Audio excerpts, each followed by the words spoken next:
Yes, Texas should do everything we can, everything in our power, to make sure Congress doesn't fall into the hands of the liberal Democrats in the upcoming midterm. What is wrong with the map Texas drew 4 years ago? I didn't say there's anything wrong with the map Texas drew. I'm incredibly flattered the amount of time CNN must have spent fact-checking what I said earlier today to come up with those clips. We have a couple CNN clips of Kaitlan Collins interviewing a MAGA Republican, at one point brutally exposing his hypocrisy in terms of gerrymandering. So if you can, leave us a like on the video. It helps us out a ton. It lets us know you enjoy the content. And let's get right to the debate. What is wrong with the map Texas drew 4 years ago?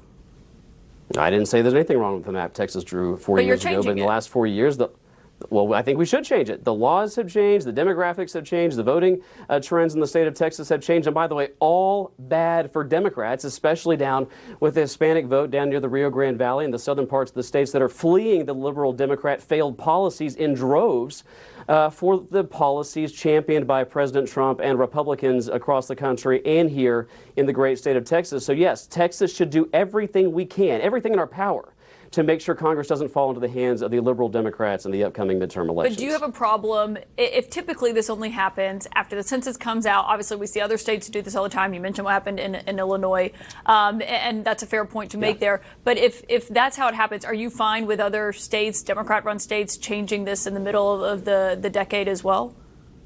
Well, it's their prerogative to do it, but I mean, I do have to point out that I don't know of any. If you guys wonder why every Republican is mentioning Illinois and only Illinois, like that's the script that their cult has been given, it's because it's like the only state that they have, which is gerrymandered slightly, not any comparison to red states, but it was also done following a census and not mid-decade to preserve a majority. But even then, if it was a red state, it wouldn't even be one of their top 5 most gerrymandered states. So the both sizing this is like, again, just to avoid accepting accountability. Republicans will never do that. Again, Republicans 23 gerrymandered seats to Democrats 7. There's no comparison there. This is also a major issue in multiple red states. And in terms of court packing, Republicans have a disproportionate favor in that, where Democrat maps can be fairly contested. Republicans often cannot. But I love how he absolutely dodged your question, because it reveals how they're only doing this to erode democracy. Well, you say, that no one's covered it. I mean, CNN certainly covered it. I heard you say this earlier, so I looked this up. We've written many articles about it, and also it's been talked about on TV. Listen to this. In states, though, like Illinois, Oregon, Maryland, Democrats are also engaged in gerrymandering congressional districts. And as a result, Democrats have really tried to put Republicans in difficult places, particularly in downstate Illinois. One possible reason for Kinzinger's decision, his Illinois district is being redrawn. So I just want to be clear. We have covered it when Democrats gerrymander as well, sir.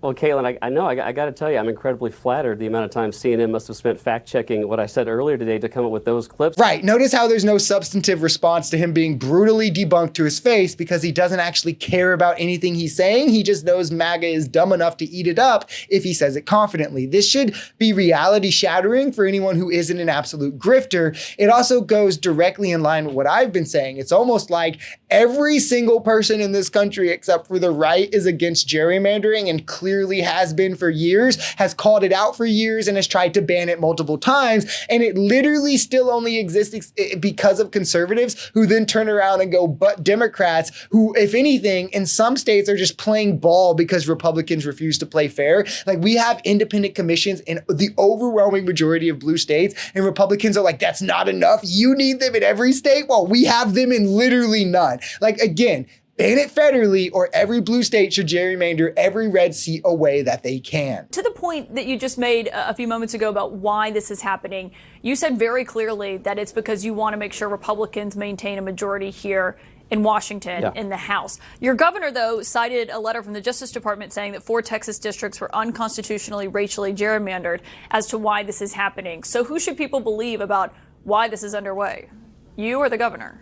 Well, I'm here to speak for myself. And what I care about is working to make sure that the will, the interests, the desires, and quite frankly, what the voters of Texas deserve to have happen, which is their elected Republican legislature stand up and do what they want, which is make sure the state of Texas is we're the line in the sand for the future of the country. There's no doubt about that. As goes Texas, so goes the nation. If we ever lose Texas to the Democrats, the Republicans will never have the White House. It's insane how brazen these people are, and they're anti-democratic and frankly anti the American goals. He wants to destroy the fabric of what makes America America. He's literally saying that power means more to him than democracy. He has to make sure that Texas stays red or Republicans will never be president again. His ambitions, his goals, his motivations are clear there. He wants to suppress minority voting power to keep conservatives in power. It's insane. And MAGA will cheer this on while simultaneously smugly pretending that Trump isn't eroding democracy and that the left was insane in being dramatic for saying he would. Like, this isn't just clear proof among the other clear proofs at that.